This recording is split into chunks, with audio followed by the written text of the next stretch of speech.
Fatimata, oh ma belle, oh ma belle.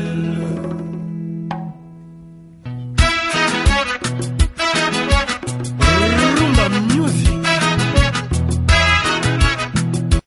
Merci à tout le monde d'être là.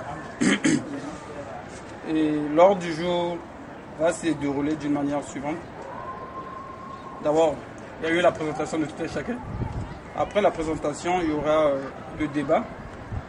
Donc le thème est la dot, donc dans des familles africaines. Après le débat conférence, il y aura un petit cocktail. Après, suivi des annonces. Pour commencer, pour rentrer dans le but du sujet, je vais donner la parole à mon confrère Nouvel Ankopo qui est le coordonnateur du débat de ce soir. Monsieur Nouvel. Bon, merci pour la parole déjà. Une fois de plus, bonjour. Le débat ou notre thème d'aujourd'hui est focalisé sur la dot.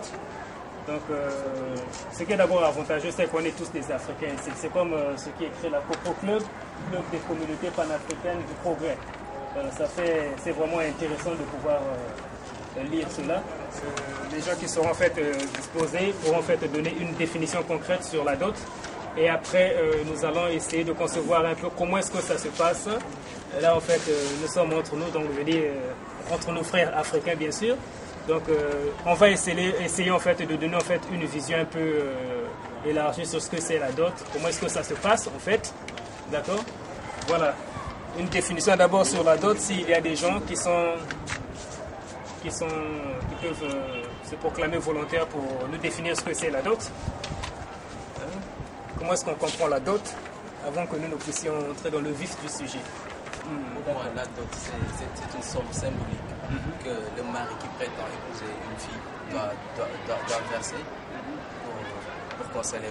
pour qu'on puisse célébrer le mariage. Pour qu'on puisse célébrer le mariage. Voilà, c'est une définition nette. Donc, une somme symbolique que le mari verse en fait à la famille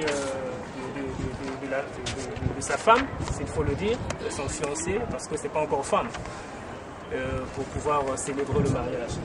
C'est une bonne définition. Est-ce que quelqu'un peut dire autre chose?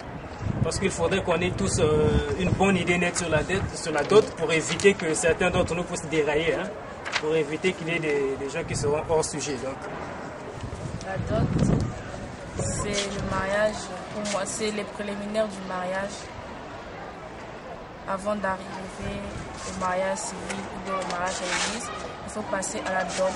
Pour moi, c'est la présentation du mari auprès de sa belle famille, moyennant une somme d'argent. Là, parler d'une somme, mais des fois, ça peut être quelque chose de matériel, comme on donne un peu plus de l'argent, puis des matériels, c'est ce que j'avais à dire. Je suis tout à fait d'accord avec tout ce qu'ils ont dit.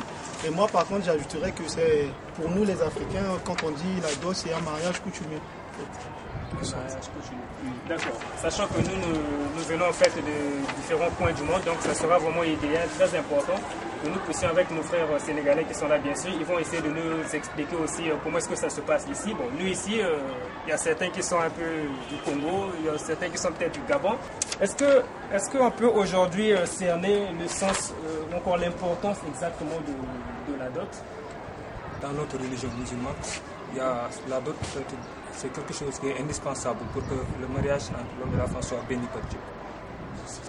La dot, c'est le premier mariage. Même avant d'aller à l'église ou bien à la mairie, comme il a dit, c'est quelque chose qui est indispensable, qui est incontournable. Chez nous les Africains, on ne peut pas abandonner la dot pour aller faire le mariage à la mairie parce que de toute façon, il est lui-même le maire, demande s'il a eu la dot au préalable. Même à l'église, on parle de la dot. Donc, c'est incontournable. De ce fait, il y va même de la dignité de la fille. C'est un symbole de la famille, de Monderès auprès de la belle famille. La famille qui devient marier la fiancée. C'est un symbole. Ça peut être 2 bouteilles de vin avec peut-être 5 000 ou 8 000. C'est juste un geste de la famille auprès de la femme a plus de moyens que l'homme, va réunir une somme d'argent, va donner ça au futur mari. Bon, c'est lui qui va donner ça. Ici, on se regarde dans notre vie. Pour montrer que c'est indispensable, quoi.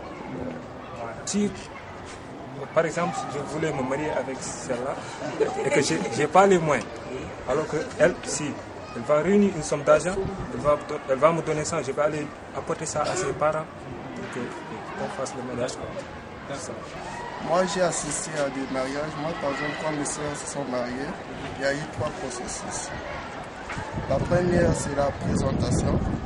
C'est ce qu'on appelle la demande de la main. Lorsque le mari vient voir les parents de la femme, moi, par exemple, je suis avec votre fille. Chez nous, souvent, dans ma famille, souvent, on demandait 25 000 francs. Venez avec 2 dames au champ de vin.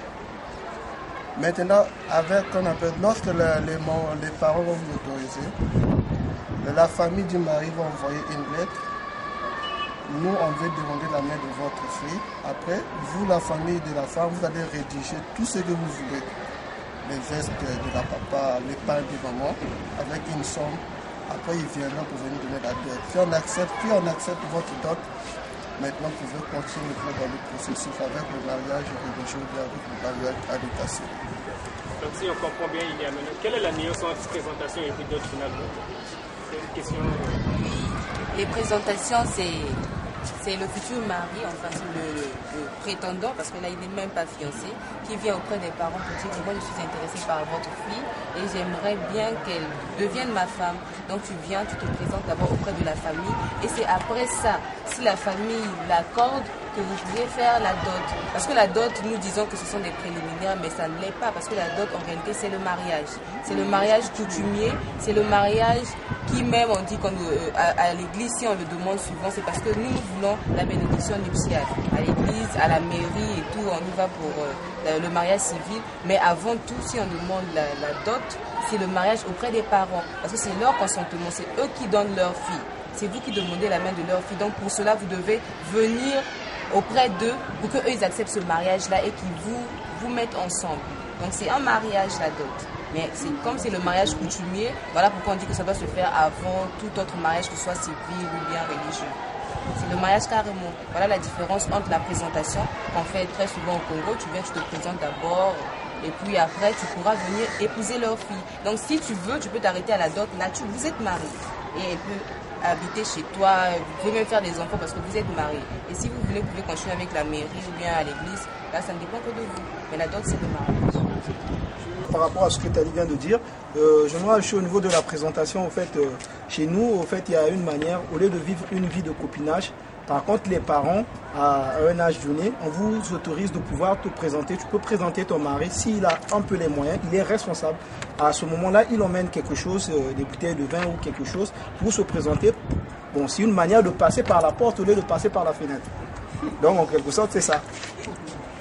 Et après, il y a d'autres étapes. Mais vous n'êtes pas obligé, par exemple, de finir ensemble pour faire d'elle, par exemple, ton époux. Bon, vous pouvez vous arrêter au niveau des présentations si ça ne marche pas. Mais au moins, les parents vont connaître que notre fille, quand elle sort de la maison, elle est chez monsieur X. Bon, c'est en quelque sorte les fiançailles. Je suis arrivé ici à Dakar, il y a un truc qui m'a un peu épaté. Donc ça m'intéresse, ça m'épate un peu, donc je me pose un peu la question de savoir. C'est que j'étais une fois dans un club d'anglais en ville et j'ai vu en fait un ami sénégalais qui s'était marié.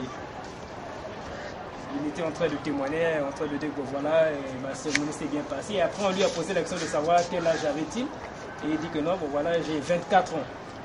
Donc là où j'étais un peu épaté, je me suis dit tiens, à 24 ans tu t'es marié, mais comment est-ce que ça s'est... Donc en tout cas, étant donné que c'est pas en fait cette réalité que moi j'ai en fait connue en fait dans mon environnement, donc ça m'a un peu poussé à beaucoup réfléchir, quoi. Donc j'ai voulu en fait cogiter un peu beaucoup plus. Alors vu que nous sommes en face de nos très chers frères qui sont avec nous, donc si en tout cas ça vous tente, j'aimerais que vous puissiez un peu nous expliquer en fait pour un jeune en fait à l'âge de 24 ans, soit 25 ans déjà qui s'engage dans le mariage, comment est-ce que vous concevez cela en fait? Comment est-ce que ça se passe exactement? La responsabilité d'un homme, ça ne dépend pas de l'âge que tu as, mais Mais bon, ça vient naturellement, quoi. Quelque chose de naturel. On va avoir 19 ans, 18 ans, être plus responsable qu'un adulte qui a 34 ans ou 40 ans. Aussi, il existe des cas quand tu en grossesse une fille, après les parents sont obligés, ils te demandent seulement de donner une somme significative, une petite somme, 20 000, 25 000, quelque chose comme ça, pour qu'ils te donnent la fille en mariage. Peut-être que c'est son cas, parce que la plupart des mariages que je vois, que mes amis, il y a même mes amis qui se sont mariés à cause de ça. Tu es obligé, c'est un peu un forcing quoi. On te dit d'assumer ta responsabilité, vu que tu as engrossé la petite, tu dois assumer ta responsabilité. Tu avances, nous par exemple à l'école, on nous conseille des professeurs qui nous disent c'est mieux de trouver vos conjoints dès à présent, parce que quand vous serez des cadres là-bas, ce sera difficile. Vous n'aurez plus vraiment des critères pour le choix. Donc c'est maintenant qu'il faut faire ce choix-là, parce que lui-même, il s'est marié à 18 ans, parce qu'il a trouvé que c'était le moment, c'est pas la peine d'aller chercher ailleurs, chercher à gauche, dire que je suis encore jeune, est-ce que ça va marcher ou pas. Tu aimes la personne, vous voyez que vous avez assez de compatibilité pour rester ensemble, vous le restez et vous officialisez les choses. C'est pas la peine de rester d'abord au concubinage pour voir ce que ça va donner dans le futur. Vous vous mariez et ensuite ça te permet à toi-même, même dans ce que tu fais, d'avoir plus de confiance, d'être plus posé que d'avoir souvent des petits problèmes quand les étudiants, parce que peut-être il n'est pas marié, mais il n'a pas de copine, ça nous savons tous, voilà. Donc je me dis que c'est quelque chose, c'est le choix en fait. Tu te dis que c'est le moment pour moi, je veux me marier, tu te maries. La question du mariage n'est pas une question d'âge. On voit plus la maturité de la personne. Aujourd'hui, tu peux être apte à te marier par rapport à ton âge, mais si tu n'es pas mature, tu n'es pas qualifié à te marier. Donc je me dis que c'est plus une question de maturité. Comme quelqu'un qui m'avait dit que non, le mariage n'est pas fait pour des jeunes filles, pour des filles et des garçons, mais c'est fait pour des hommes et des femmes. Aujourd'hui, une fille peut avoir 18 ans et être mature dans sa pensée, être responsable. Je me dis, cette fille, même si elle a 18 ans par rapport à son âge, elle peut se marier, pourquoi pas. On peut aussi voir un homme qui a peut-être 30 ans, mais qui est irresponsable, qui n'a rien dans sa tête, et cet homme, c'est pas par rapport à son âge qu'il pourra se marier. Non, là je suis désolée. Donc le mariage, pour moi, c'est une question de maturité. Quand tu es assez mature, responsable, là tu peux te marier. Ici au Sénégal, les parents jouent un rôle important à ce genre de cas. Par exemple, ici, tes parents te forcent à se marier à un âge que tu ne veux pas. Peut-être tu n'es pas décidé à te marier, mais des fois c'est tes parents qui te forcent à se marier. C'est ça. Surtout au Sénégal, je ne sais pas dans vos cultures, mais ici c'est le cas. Oui. Des fois c'est les parents qui te forcent à te marier. Mais moi, je définis le mariage comme étant dans le sens de la responsabilité. Aujourd'hui, je suis un industriel. Je suis, par exemple, technicien dans une entreprise. Pour avoir une promotion, il faut que j'ai quand même des responsabilités. Un jour, les choses ont évolué. La famille disons comme au Congo, pour avoir une fille, c'est difficile. Et la famille a commencé à augmenter au fur et à mesure les prix. Et c'est jusqu'à ce qu'on s'est retrouvé à 500, 1 million. Mais sinon, auparavant, c'était juste quelque chose que tu apportais qui était symbolique, un geste que tu faisais pour pouvoir avoir ta femme. Maintenant, c'est dû à quoi? Qu'est-ce qui explique ça? Si tu en grossesse la fille de quelqu'un, il va te forcer pour l'épouser. Maintenant, s'il y a des filles puisque si tu rates l'occasion, si tu rates cette occasion, ta fille risque de ne plus jamais se marier, c'est ça? Certes, elles vont se marier, mais elles ne vont pas avoir du respect de la part de leur mari. Oui, c'est ça aussi. Souvent, ce sont les filles qui sont tabassées. Donc, aussi. Elles n'ont aucun respect. Donc si on comprend bien, c'est comme ça. Pour te dire, ici au Sénégal, il y a même une cérémonie pour voir si la fille est bien. Si tu es père, il y a une cérémonie. Il y a des trucages fondamentaux. Tu vas, non, les trucages, les hommes maintenant. Et que ton mari accepte de t'épouser comme ça. Donc vous vous arrangez pour aller ailleurs. Voilà, il va se débrouiller, vous allez vous débrouiller pour trouver une solution. Si tu dis que tu es vierge, mais bon, si tu mens et qu'on t'attrape... La Badian, vous connaissez la Badian, c'est la sœur du père. C'est la sœur du père. C'est elle qui va se mettre devant la porte de la chambre Elle va attendre au lever du jour. Et d'avoir le sang. Pour voir s'il trouvera du sang ou pas. S'il trouve. Non, attends. S'il trouve.